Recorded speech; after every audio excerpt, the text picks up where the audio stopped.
கிழக்கு திருவண்ணாமலை கிழக்கு திருவண்ணாமலை கிழக்கு ஈசானி மூலையிலே இருவரம மாந்தோப்பு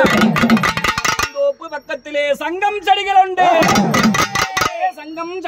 சதிரான வேப்பமரம் பக்கத்திலே அழகான பேரிச்ச மரம் உண்டு புத்தாக உருவெடுத்தார் 60 அடி புத்துக்குள்ள 70 அடி நாகமான புத்துக்குள் செல்வனி பெண் பிறந்தார் மண்ணினத்த புத்துக்குள் மாதாணி பெண் பிறந்தார் பிறந்தது மலையாளம் போய் அமர்ந்தா இந்த மலையனும் தண்ணியிலே மாசாங்கி வந்திருந்தார்